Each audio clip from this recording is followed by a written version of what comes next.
और इसी बीच दिल्ली में जेएनयू में कल बड़ा बवाल हुआ जब दुर्गा प्रतिमा विसर्जन के दौरान एबीवीपी और लेफ्ट संगठनों के छात्र आपस में भिड़ गए। एबीवीपी ने लेफ्ट छात्र संगठनों पर विसर्जन शोभा यात्रा के दौरान हमले और जूते चप्पल फेंकने के आरोप लगाए, तो वहीं लेफ्ट संगठनों का आरोप यह है कि एबीवीपी ने पूरे मामले का राजनीतिक प्रचार किया। दोनों छात्र संगठन आपस में काफी देर तक उलझे रहे, जिसके बाद जाकर मामला शांत कराया गया। दरअसल ये पूरा विवाद तब शुरू हुआ जब एबीवीपी ने शर्जील इमाम और उमर खालिद का फोटो रावण पर लगाकर रावण दहन किया। ये देख सकते हैं आप तस्वीरों में, हाथों में चप्पल और जूते यहां लोगों के दिखाई दे रहे हैं और काफी देर तक यहां पर एबीवीपी और लेफ्ट विंग के ये लोग आमने सामने रहे हैं। और आप देखिए कि यहाँ पर सुरक्षा बलों की भी मौजूदगी है और लगातार इन दोनों को अलग करने की कोशिश की जा रही है।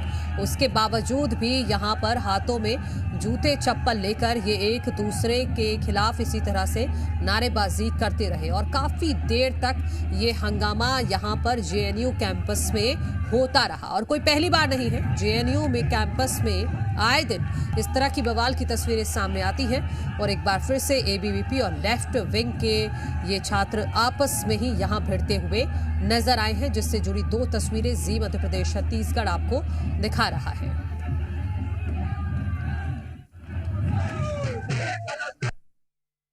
इन जिहादियों के असली चेहरे को पहचानिए कि जब माता का विसर्जन करने कुछ लोग जा रहे थे, जेएनयू के कुछ छात्र माता दुर्गा के विसर्जन में व्यस्त थे, तो ये जिहादी मानसिकता के भीड़, ये वामपंथी उनकी तरफ ऐसे पत्थर के टुकड़े, ऐसे लकड़ी के टुकड़े भेज रहे हैं। अब पहचानिए इन जिहादी चेहरों को कि कौन जेएनयू की दशा को खराब करने की कोशिश कर रहे हैं। 9 दिन नवरात्र दुर्गा पंडाल लगता है, पूजा होती है, सब लोग व्रत संकल्प रखते हैं और विसर्जन होता है। हर साल शांतिपूर्ण होता है। आज जब शोभा यात्रा निकल रही थी, साबरमती टी पॉइंट पर जब पहुंचती है, तो साबरमती टी पॉइंट पर ये वामपंथी जो संगठन है, इनके छात्र वहां उपस्थित थे।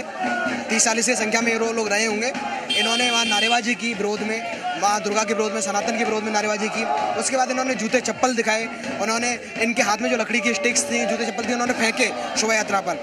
इसके बाद वहाँ पे जो छात्र छात्रा शामिल थे, जो भी भक्त शामिल थे, उनको चोटें भी आई हैं और इस तरह का घृण कृत्य कोई पहला नहीं है। इनको बौखलाहट थी। इनका वहाँ साबरमती टी पॉइंट पर कोई कार्यक्रम नहीं था। एफईजी बर्निंग का इन्होंने एक कॉल दिया था, जो कि बराक हॉस्टल पर था। बराक हॉस्टल पर इनका कार्यक्रम था, लेकिन शोभा यात्रा साबरमती टी पॉइंट से होकर निकलनी है। इनको विवाद खड़ा करना था, उसमें पथराव करना था, लड़ाई पैदा करनी थी, धार्मिक विवाद पैदा करना था। इसलिए वो लोग बिना किसी सूचना के अपना कार्यक्रम किसी को सूचना दिए बिना चेंज कर देते हैं, साबरमती टी पॉइंट पर आ जाते हैं, वहाँ नारेबाजी करते हैं। एक धक्का और तो वही लेफ्ट छात्र संगठन का क्या कहना है, ये भी आप सुनिए। उन्होंने रावण दशहरा का नाम, पुतला दहन का नाम उन्होंने उमर खालिद और शर्जील इमाम का पुतला दहन करने के नाम पे लगा दिया। हम उसके खिलाफ खड़े होंगे। क्यों खड़े होंगे? बहुत साफ बात है। इस देश में भाजपा आरएसएस ने सीएनआरसी कानून लेकर के आए। सीएनआरसी कानून क्या था? सीएनआरसी कानून इस देश की नागरिकता को छीनने का एक तरीका था, जो इन्होंने लागू करने की कोशिश की। और उमर खालिद, शर्जील इमाम इस कैंपस से निकल करके देश भर में उन्होंने एक आंदोलन इसके खिलाफ खड़ा किया। गरीबों का नागरिकता बचाने का काम किया, मुसलमानों की नागरिकता को बचाने का काम किया। लेकिन आप यदि उसको विलीफाई करने की कोशिश करेंगे और रिलीजियस सेंटिमेंट्स का इस्तेमाल आप अपने पॉलिटिकल एक्सप्रेशन के लिए करेंगे, तो हम उसके खिलाफ करेंगे। उनका प्रोसेशन वहाँ से गुजर रहा था, उन्होंने आधे घंटे तक वहाँ डीजे चलाया। डीजे में उन्होंने योगी राज जिंदाबाद, गोडसे जिंदाबाद, इन लोगों के नारे लगाए और लंबे लंबे गाने बजाए आधे घंटे तक हाई वॉल्यूम में। कोशिश की कि वहाँ हिंसा हो, लेकिन हमने ह्यूमन चेन बना करके रेजिस्ट किया, रोका।